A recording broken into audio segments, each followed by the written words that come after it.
Our next section is amyotrophic lateral sclerosis, or Lou Gehrig's disease. Now, this is not an autoimmune problem. It's not an inflammatory problem. It's not antibodies attacking anything. For a reason that has never been determined, the origin of your motor neurons, the motor neuron cellular bodies die. Only motor. Only motor. ALS, Lou Gehrig's disease, is entirely a motor function problem. Sensory, intact. Bowel, intact. Bladder, intact. Cognition, intact. Sexual function, intact. Everything is intact except motor. Punto, solamente, nada más, entiende? That's it. So therefore, motor only. Now, ALS, also known as motor neuron disease, is unique because it is upper motor neuron and lower motor neuron. This is a big deal because this is your diagnosis. Upper motor neuron, you are weak. No motor neurons, you're weak.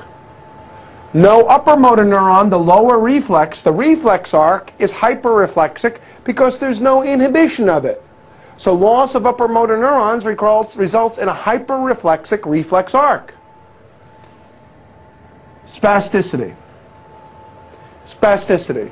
Why spasticity? Because the hyperactive reflex arc results in spasticity. The hyperactive reflex arc results in spasticity. The hyperactive reflex arc results in spasticity. Spasticity. Baclofen, diazepam, tizanidine, baclofen, diazepam, tizanidine, unlax me. Spasticity, very uncomfortable. You know what it's like to be on a transatlantic flight or a transcontinental flight, stuck in the middle seat between two really fat people? Well, now imagine this for the rest of your life. That's what spasticity feels like.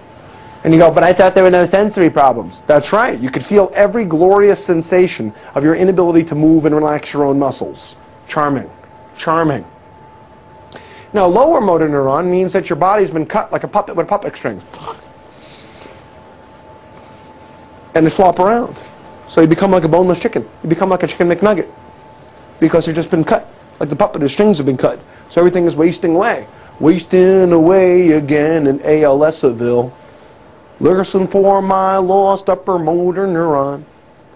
Some people say that there is an antibody to blame, but I know it's no one's fault. So I don't know what it is that makes it wasting away in motor neuronville. But you become atrophic because it all is like a puppet who's cut. And then you go, well, what about the fasciculation? It's just my fasciculation running away with me.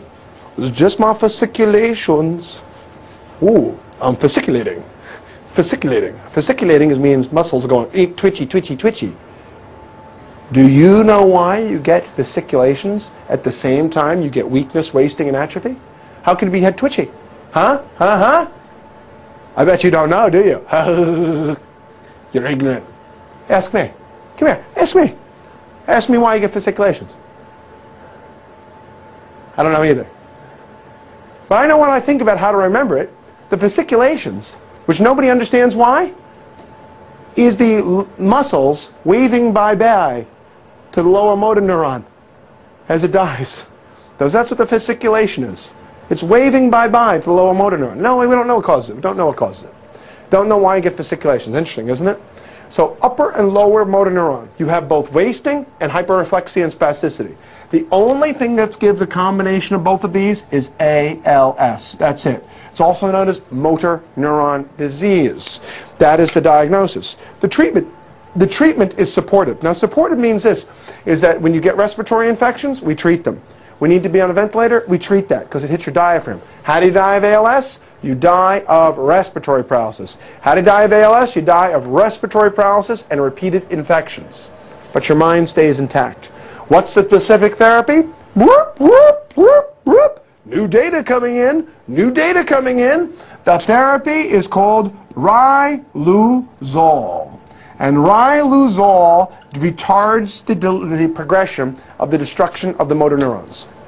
Riluzole retards the progression of the destruction of the motor neurons. Ribosol slows down the destruction of the motor neurons. Ribosol slows down the destruction of the motor neurons. Some of you may know the great man Stephen Hawking, a theoretical physicist, wrote A Brief History of Time. Very interesting. The guy knew that he was developing ALS when he was in graduate school. He said in his book, I specifically chose theoretical physics because I knew that as my body deteriorated, my mind could stay intact, and I can work on the problems while I was still in my mind. And how do we know that all the other functions stay intact? Because he had multiple children despite his ALS and married his nurse. And had multiple children. Bowel, bladder, and sexual function stays intact. However, you lose all motor control, including the motor control that protects your airway. How do you die? You lose airway protection and you aspirate. You aspirate and you get lung infections, and that is how you die.